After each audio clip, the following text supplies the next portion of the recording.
Marcus and Eddie with the Horror Junkies of Utah, and today we're coming at you with another filmmaker spotlight.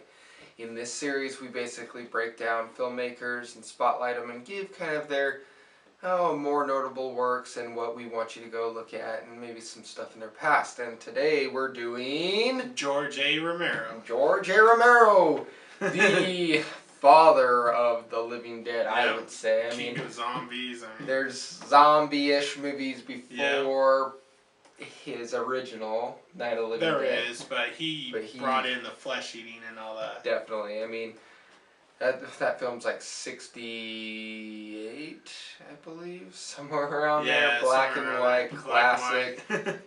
And it's got a black actor as like the main guy, which was really, really strange for the time. For that time period, espespecially with segregation and all that. Yeah, and what's also really weird is he smacks a white woman. And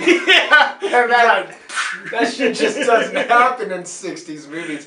So he really pushed the envelope with that film, I think. He brought a new concept, a new idea, and just was like, you know what?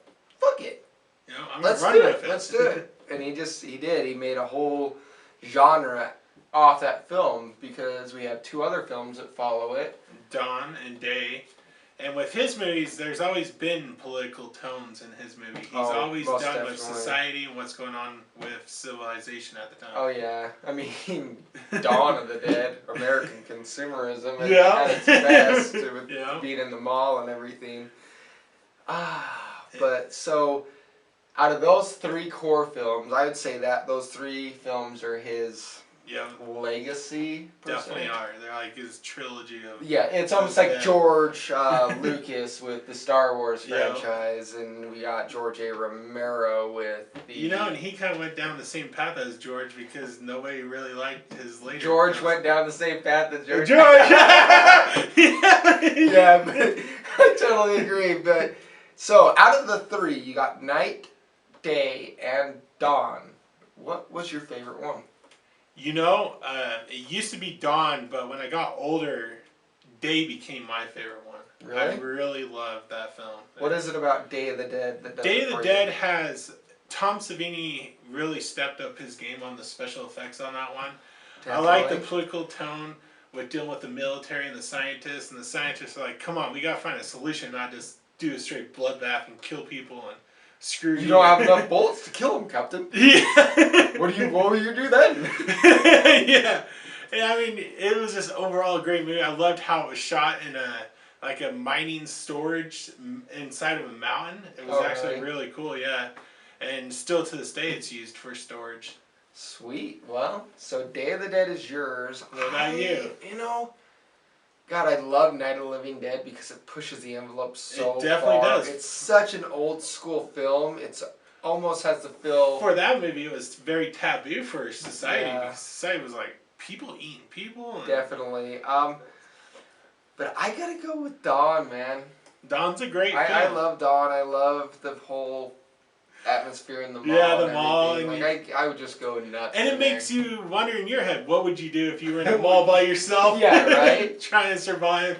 Very, very true. So those are his three classic movies. Yeah. But he also has other films and stuff he's done. Yeah. Notably, he's done Creepshow. He's done Creepshow. He was a director and writer on that. I believe he was only a writer on Creepshow 2. Yes, he was. And then he's a writer, I believe, on Creepshow 3, which is we know why. Creepshow 3. The first two are awesome. Creepshow 3 was just a.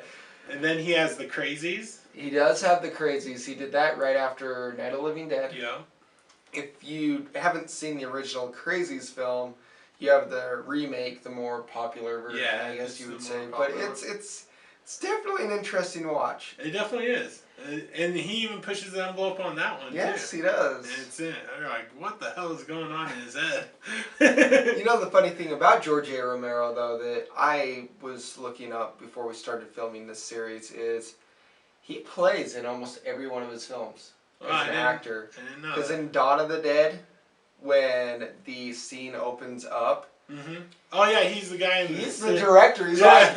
Alright! And the news broadcaster room, everybody's just going nuts. And so he played that in Night of the Living Dead, he plays a reporter, and in Day of the Dead, he plays a zombie. They call him the handkerchief zombie, but I don't know. And then even in his other works, he's always playing just a little tidbit character. Little tidbit. Just like Tom Savini always does little tidbits, you know. So I think that's cool because not only is he a filmmaker, and I'm not going to call him an actor, but he inserts himself into his films. He does. Which is awesome. Then we have a little period, which I would call the current period with George A. Romero. Yeah. And it's not my favorite. He has some hit and misses. From, let's take it back to Land of the Dead. Land of the Dead was the first one he did after a long period of hiatus with the zombie films. Then you have Diary. Yep, Diary of the Dead. And then Survival of the Dead. Okay. Out of those three, did you enjoy any of them? If I had to say I enjoyed any of those, would be Land of the Dead. Land of the Dead? Survival of the Dead for me, I think he was trying to go down the road as like Shaun of the Dead. Because he really loved Shaun of the Dead. He was like all about it. So, but it didn't come off as too much of a comedy. I mean, he had his some bits of comedy in, but Survival of the Dead was a train wreck. Yeah, I didn't enjoy Survival of the Dead at all. I did enjoy aspects of Land of the Dead, but as soon as the zombies started using guns, I was I'm done. That is one kill point for me in that movie. It's like, well, come on now. For me too. Survival of the Dead was kind of interesting how he did a, not really found footage. Oh, Diary of the Dead. Diary of the Dead, I mean. Where it's some filmmakers and then the outbreak happens. Yeah, and I just didn't think it had enough. Like, I didn't really care about the characters. Like, the story didn't have no drive. It was just kind of bland, and I don't know, man. George A. Romero, man, get back out there and go to the old classic stuff. He's actually got a comic book series out too now, though. Yeah, his comic book series is great. I love reading them. I haven't read any of them, but I did see one. And supposedly AMC's picked him up to make the TV series for that comic book. Oh, really? Mm-hmm. So AMC's gonna start possibly another fucking zombie TV They're huge. You know, but I think overall he's a great director. He has a lot of filmmaking credits out there. He does.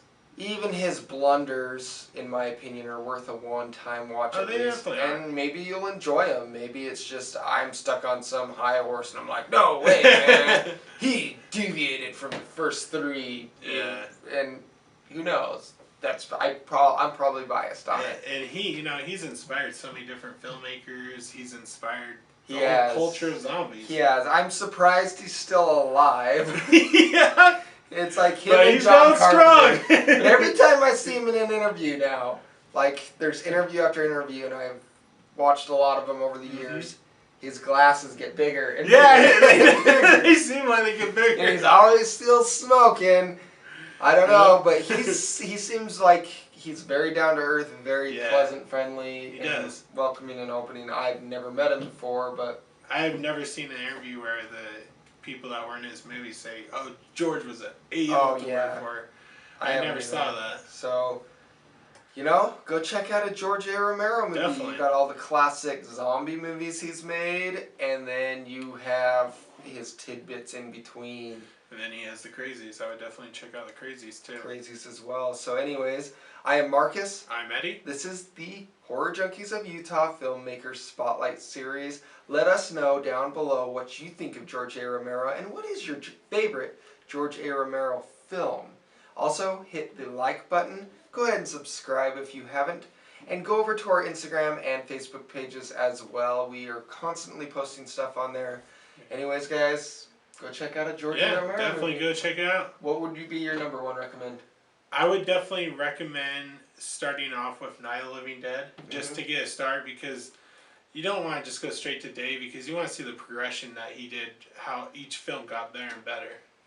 Hang on. Till he got to Land of the Dead, and then it dipped off. I would say just go watch Dawn of the Dead. It's a great film as well. Anyways, guys, have a great night.